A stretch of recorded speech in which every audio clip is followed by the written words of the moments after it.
It's our 100th episode of the Beat the Shift podcast, presented by Fangraphs.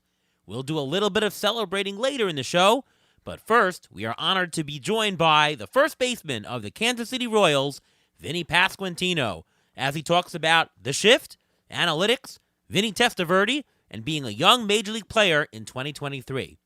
All of that is next on Beat the Shift.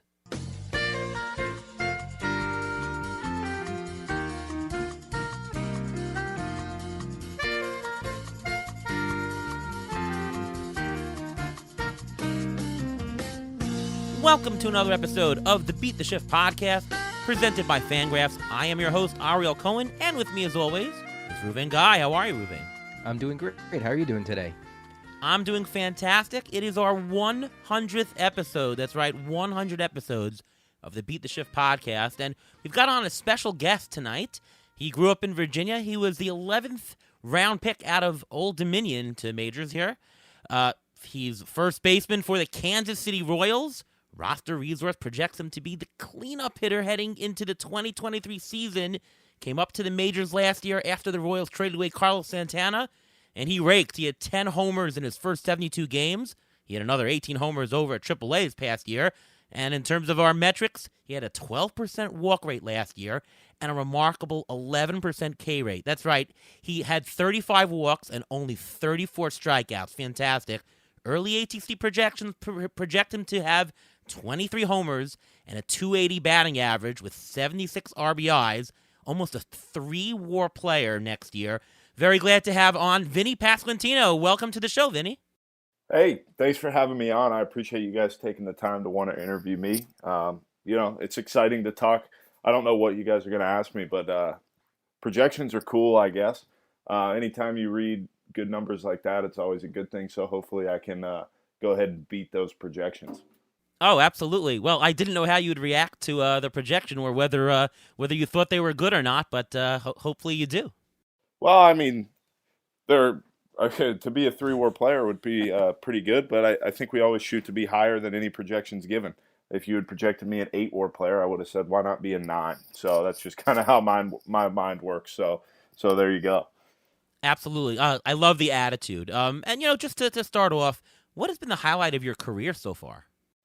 Ooh, oh man, so many different things. I think hitting 10 homers was a pretty cool highlight, and to do it on the last day of the season. It's kind of funny. I told the reason it's kind of a highlight is because I didn't care about the homer at the time that it happened, other than that it put us up.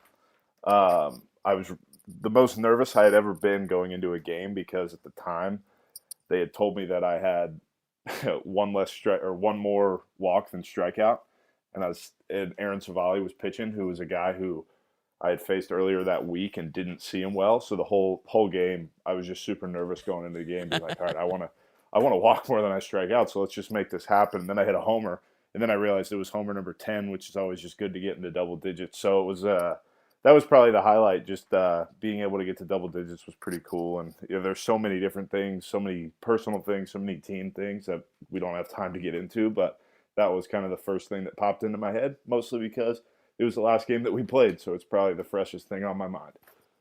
And do you model your game after anybody, after any player in particular, after someone you watched growing up or something like that? No, there was never a guy that I said, I want to be like this or I want to be like that. There was always a bunch of different players. Typically, they were left-handed first basemen, but no one player that I just said, all right, I want to be like him. Okay, well, what do you think so far has been the biggest difference between playing in college and playing in the minors and playing in the majors? What's the difference when you make those 3 different jumps? I think it's just the game gets faster. Guys are just better. And that's a really dumbed down answer, but I think that's really what it is guys are just, they're more experienced. They're a little bit more sharp. The difference, you're talking about razor thin differences, and you can even see it in the major leagues between an average player, a good player, and a great player. And especially you numbers guys, I don't say that in a demeaning way. I just say it in a way of, because you guys extrapolate all the data and kind of find those small differences. like the difference between a 130 WRC plus and a 120 WRC plus is really not that big of a difference. You're talking about maybe a few more homers, a few more extra base hits, whatever it may be, and that's just kind of the difference that I see is that, as you go up, those margins get even thinner, and what makes a great player great is being great consistently. That's just kind of how I see it. I love that. And you know your numbers so well, by the way. I'm really impressed. Thank you. I appreciate that. Oh, absolutely. Speaking of analytics, as I'm the numbers guy here on the show, what can you tell me about, what the Royals provide you in terms of analytics? I'm not looking for anything specific to give away Royal secrets, but, what kinds of tools in general do you use to help your game as you prepare? I'm going to sound like a complete prick, but they give us what we need, and they give us enough information that each guy can have. I'm not going to dive into kind of what specifically we do, but we're beginning to start. Not beginning to start, but it's been a few years now where technology is taking over a little bit, and I'm not saying the human aspect is going away, but we're relying a little bit more on technology than I remember us doing years prior. And different things, the way that we prepare for games, in my opinion, is really special, and I think it's really going to provide a nice blueprint for what we could be in the future, just by the way that we prepare. And a lot of that preparation comes from data that we get, and kind of different ways that we use analytics to get ready for a game. All right, so I'm going to ask you this a little bit differently then. Do you think that the preparation is more about harnessing your strengths, playing to what you do well, or is it about improving on what you don't do well, or is it about exploiting your opponent's weaknesses? I think if I were to rank the three, one would be going towards your strengths, two would be exploiting opponents' weaknesses, and three would be kind of tinkering with your own weaknesses. And the biggest example I use to that is how I think pitching has gone, and that's if you have a super elite pitch, you throw it, and you throw it a lot, because it doesn't matter where you locate it or anything like that. If it's better than what the other guy has, you win. And there's anomalies where a guy might get you or something like that, but if you have something that is special, you use it. And then of course you want to tinker with your weaknesses, and try to turn them into strengths. I mean, that's typical. That's interviewing 101, is how am I going to work on my weaknesses? But if you have something that's special, you dominate it. And if you can become a dominant player using something that you have, you're still a dominant player, even if you have weaknesses. So I think that's a great question, because there could be so many different ways that I could go into that answer, but that's how I view it. And I've heard you say in other places that you don't put specific goals or expectations on yourself, because once you hit them, then after that, where are you going to go from there? But where do you see yourself, or where do you want to be by, let's say, the All-Star break, and let's say by the end of the season? I mean, by the All-Star break, I don't want to have a break, if that makes sense. I'm not going to just say that out loud, but I'm hoping to be playing in a game at that time of year. And then as you get towards the end of the season, I mean, my main goal is to be, a force in a forceful lineup, if that makes sense. Like, I want to be an impactful bat on an impactful team, and hopefully we can do something special with the Royals here over the next few years. I love it. I love it. All right, well, before we go on, it's time for the Injury Guru's Trivia of the Week. So whenever we have a guest on the show, I always try to have the trivia question specific for that specific guest. So, Vinny, this is a question for you. The shift has been banned starting this coming season. You ended the season batting .295. Being a lefty, you got shifted against in 216 out of 298 plate appearances. Do you know what your batting average was against the shift last year? Ooh, against the shift. So against the shift. Wait, you mean like when I was hitting when the shift was on? That's correct. Ooh, I want to say 265. You're discounting yourself. You actually batted .308 against the shift. Oh, so I sucked against non-shift then. That's which brings me to my next question. How do you approach at bats when there was a shift, and now this coming year is going to be any different with the change of rules and like that and stuff like that? Are you going to take your at bats differently, approach it differently? I'm going to change nothing. There was I think it gets misconstrued a little bit when a guy goes the other way against the shift, and I do believe that there was a few at bats where I was thinking, like the one specifically I can remember was in Toronto. They went 4-man outfield. I was facing Max Castillo, who's now a teammate of mine, who's a sinker guy, and when that happened, I just said, okay, I'm literally just going to hit a ground ball up the middle. And I was able to do it, which was good. But that was the only time I can remember honestly thinking about it. Like the 4-man outfield, that messed with me a little bit last year because it had never happened. So the few times that it did happen, that messed with me.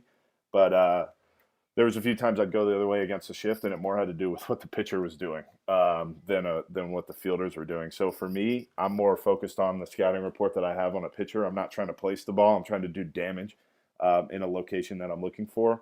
So I'm not really worried necessarily where the players are unless I'm looking to bunt. So that's the only situation where I'm really looking where the fielders are is when I'm bunting. Yeah, and there's not going to be a 4-man outfield anymore because the rules are you got to have 2 on the left, 2 on the right, and all starting in the infield. But I want to ask a silly question, and I can never get a great answer. Maybe you have a clue. Why don't left-handed hitters in the majors go the other way or bunt more? Because just the layman here feels like, if the left-handed, and of course it's all going away with the shift going away, but if batters bunted or attempted, even if you're out some of the times, wouldn't that cut down the shift? And maybe you make it. Maybe in spring training you guys practice a little bit more bunting just to, 1 out of every 7 at bats, you give it a shot on the shift. Why doesn't that happen more than it did? Well, so it depends on what kind of player you are. So for me, I'm technically not, I'm very slow. So I'm really slow. And if we want to, this is where we can dive into more value type stuff is if I lay down a bunt and I get on first base, I'm probably not going to steal second and I'm probably not going to steal third. And it's going to be harder for me to score on a ball down the line or a ball in the gap. So kind of the thinking is, and this is not private information or anything. The thinking is that I'm more valuable if I'm trying to hit an extra base hit because an extra base hit for me would be more valuable to the team than as if I'm on first base. So that's kind of the thinking there. The other kind of way to think about it is a team kind of on the same vein is a team would rather have me at first base than have me hit a homer or hit a double. So they're just going to let me bunt. So even if I bunt it all the time, they're not going to move. They're just going to let it happen. So I think that kind of gives some insight onto that a little bit. Thank you so much for that answer because I've been noodling around this for a while, and I really appreciate that. That's a great answer. Oh, thanks. Now, actually, you are pretty active on social media. How important do you think it is to interact with the new generation of fans using Twitter and Instagram and other outlets? I think it's super important. I just think the game and sports in general have changed. I listened to an interview with Cal Ripken Jr. one time where he said he never looked at himself as really an entertainer. He looked at himself as a sportsman, and that's very, very true. However, the way that the game is going is we want to get as many eyeballs on it as humanly possible because we want to share the game that we love with the fans. And in that same space as we are entertainers. Yes, we're sportsmen and we want to go out there and win and we want to go be professional and do everything we can to, get a win on an every night basis, but we're also there to entertain the fans. And I'm not on social media to entertain people. I'm on it because I like doing it and I think it's fun to interact and do things like that. But I think in this new age that we're living in, this digital age, we have access to fans now. They have access to us in ways that never have happened before. So in my opinion, I think it's awesome to be able to interact with people who spend their money to watch us play. I mean, at the end of the day, we are entertainment within a competition, within a sport, but we are entertainment. So I think it's great to be able to interact with those who come watch us play. Yeah, totally agree on that. Question for you. As a member of the Royals, you get to know the guys a lot better than we do. Who do you think's an undervalued player on your team? And maybe just from a playing perspective, but also maybe from an intangibles perspective. Oh, man, there's so many. I think my immediate answer would go to Hunter Dozier or Nicky Lopez. Both of those guys, we had so many young guys come up, and those were kind of some two steady presence presences in the clubhouse that we had every day. And the problem with me naming 2 people is that I'm missing out on so many different people. But those were the first 2 guys that came to my mind of just like, they're super important to kind of how our everyday process goes. And it's just great to have them around and just be able to bounce things off of because they've experienced so much within the game. And a lot of your teammates have come up through the minor league system with you. How much has that affected you being there on the team now with the same people you came up with? Yeah, I think there's a level of comfort there because we played together coming up through the system, and so many of us got there this year that it was just kind of status quo in a good way. Everything was super exciting, but we were able to be comfortable because we were around people that we had been through our entire career. So it was definitely a really special year in that aspect. So, who do you think has been the biggest influence in your career thus far? And the answer could be your dad, favorite coach, a player, could be anyone, right? Yeah, to be honest, there's too many to name. Both of my parents have been unbelievable in my process. My fiance, Ryan, she's been my steady force throughout my entire professional career. Without her, I personally don't believe I'd be where I'm at. But I could say that about my parents, like a few friends, former teachers, whatever it may be. But I guess I'll play politics and say my fiance, Ryan, just because of how great she is and how great she's been to me. Now, on Twitter, actually, this past week, you mentioned that you actually went to the Jets-Dolphins game that ended the season a couple weeks ago. Now, you are a big Jets fan, from what I found out, and you're a fan of Vinnie Testaverde growing up in Virginia. How did that happen? Yeah, so basically that was it. Is just I guess I put a game on TV one day and saw that Vinnie Testaverde was the quarterback, and was like, oh, that's my name. I'm going to like the Jets. Everybody in my family actually likes a different team. So there isn't, being in Virginia, there's some Washington football fans. There's not too many Ravens fans for some reason, but it's really kind of Washington is kind of the main team, but not really. Like there isn't one team that everybody likes. So you kind of just get your pick of the litter essentially. And I picked the Jets, and I picked them when I was so young, and it's been my entire life now. So I can't stop now. Yeah, I mean, Ariel Miranda is not really my favorite player in baseball. There aren't too many Ariels out there, I gotta tell you. Yeah, I guess it was just something that it just stuck with me from such a young age, and it's like, all right, I got to keep it going. Right. Reuven, I forget, are you a Jets fan or Giants fan here in New York? I am a Giants fan. Right, same here. It's weird because, we're Mets fans, by the way.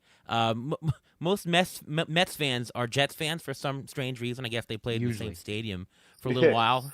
Yeah, it's kind of funny. My Twitter, I would say, is mostly Royals fans. Then I would say it's Mets fans because I'm a Jets fan now, which is kind of funny. So it's funny, like if I'm at MetLife or something like that, Mets fans will comment, and I think that's pretty cool. Another really cool thing about social media in where we live today. Yeah, and you meet people of different interests from all the way over the place, and they'll recognize you for, oh, there's Vinny, he's the Mets fan, or he's the Jets fan. Yeah, that's right. Yeah. Question. So, you faced a bunch of pitchers so far in the majors.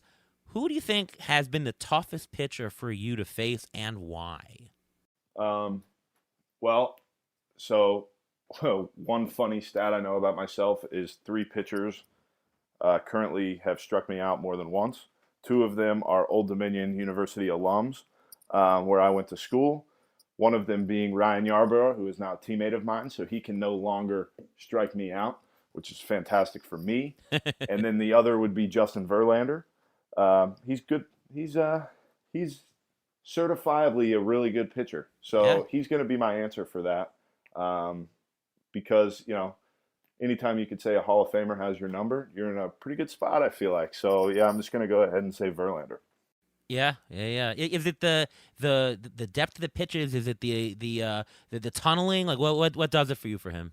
Well, I mean, clearly he does so many different things well, but without getting too deep into it, because I do need to face him next year, and I'd like to be successful off him. The way that he uses his arm slot to create different angles of where he's going with the ball, and the way he uses his vertical break is really special. And then to be able to pair that with a few different pitches that he has in his toolbox, he's just definitely a special pitcher, that's for sure. Well, thank you so much, Vinny, for coming on the show. What are you up to the next couple of weeks before spring training starts? I'm trying to just relax and hang out. We've got a few cool things coming up the next few weeks that some of them I'm not allowed to talk about. So I can't give too much away, but we've got some cool things coming in the next few weeks, especially if you're a Royals fan. That sounds great. All right, once again, thank you so much, Vinnie Pasquantino, for joining the show. Yeah, thank you guys. I appreciate it a ton. All right, best of luck to you in the season, and we'll be right back on the Beat the Shift podcast presented by Fangraphs.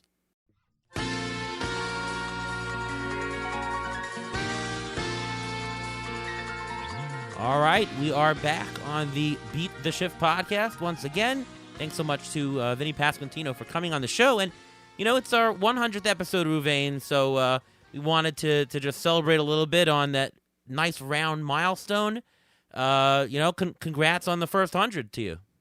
Yes, congrats to you too. You've done a great job helping put this podcast together, helping put out putting out the ATC projections, which is the mainstay of what we do. So good job, and let's do another 100.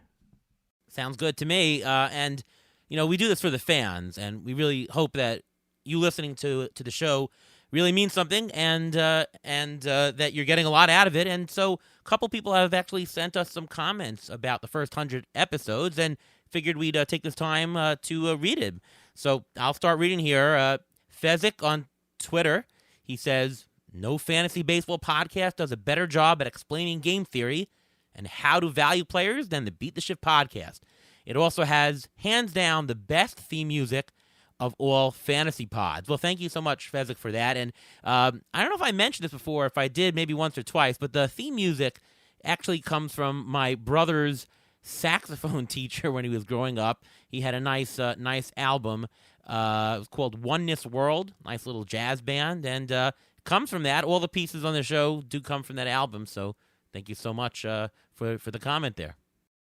And it's funny because when we do the live shows, we actually see people bouncing their heads to the music while it's on, so it's kind of funny. So it's kind of good to see that people enjoy that as well. Yeah, you weren't there this past year, but when I was in the room where we were ready to start, and there was, I don't know, maybe 20 people coming in, and as they were coming in the room, piling in, they were going da da da dum bum bum, and they were just singing and dancing to it even before we started the show. That was kind of fun. So I'm glad that people like the music.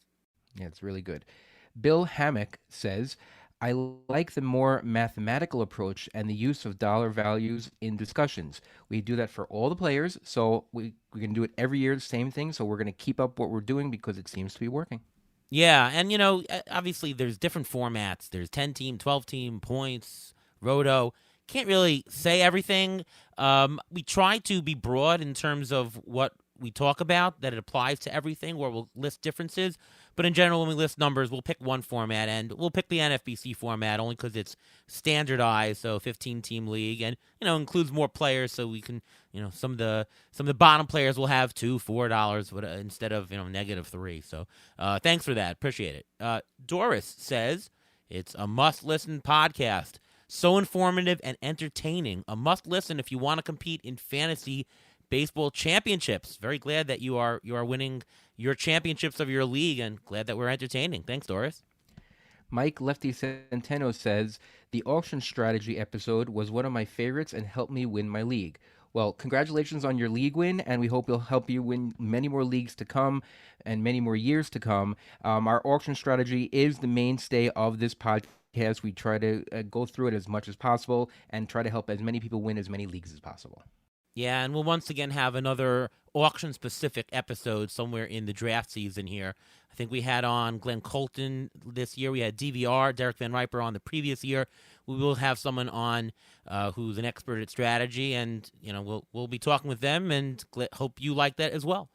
Phil McCracken says, "Auction strategy episodes are my favorite." Well, there you go. Have changed the way I prepare for auctions and have significantly improved my drafting. Also love listening to debates between the guest and the hosts over various player projections. And that's what we do. So what we do in the draft season is half our show is strategy, as we like to begin with it. And then we do undervalued players from ATC. So ATC projections will spit out some values, and the market prices them a certain way, and we'll see the places where ATC is showing better than the market, and we do a deep dive by position into a handful of those players. I mean, Aaron Judge was one of those players last year that we debated, and of course, if you had picked it out that ATC was saying he was a bargain, you would have been pretty good. Now, obviously, there's some players that don't work out, but where you can find value, we deep dive to see whether we really agree with the projections, and we'll continue to do that this year as well.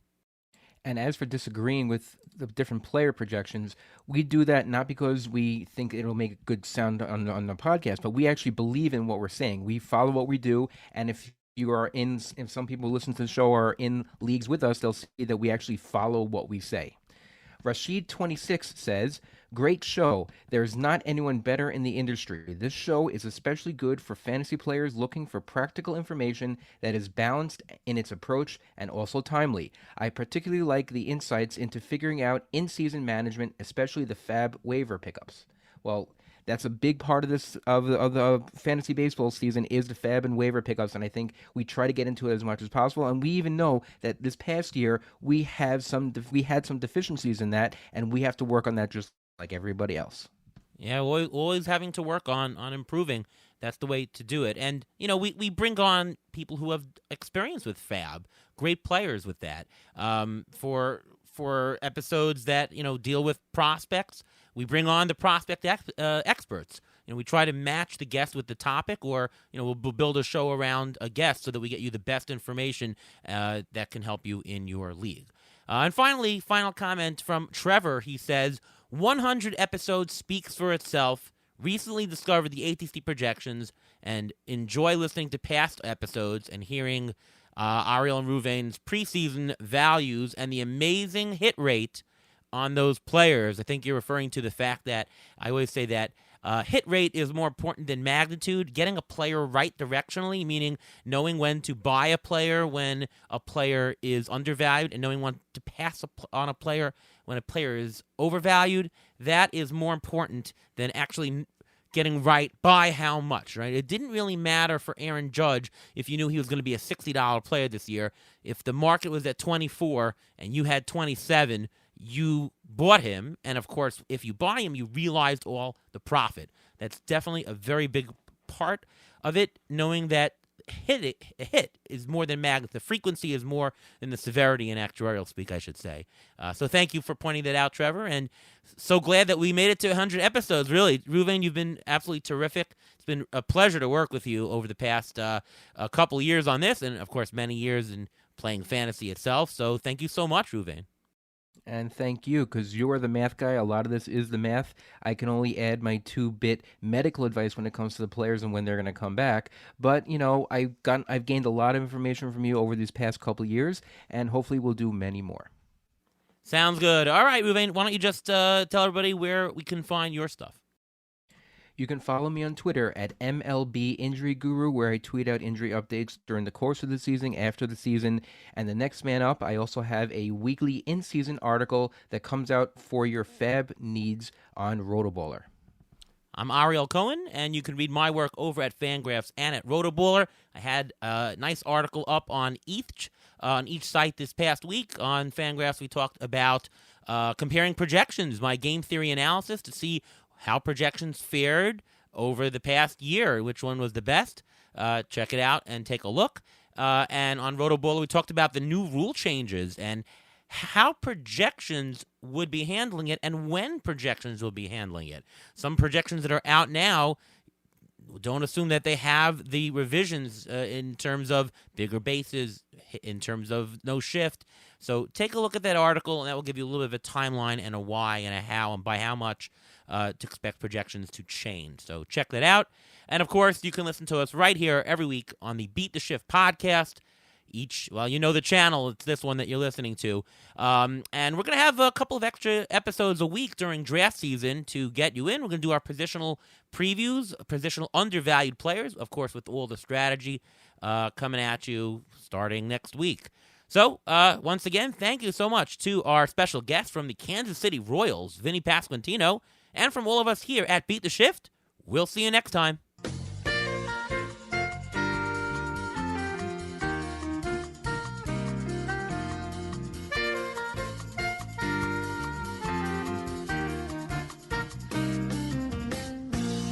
Thanks for listening to the Beat the Shift podcast presented by Fangraphs.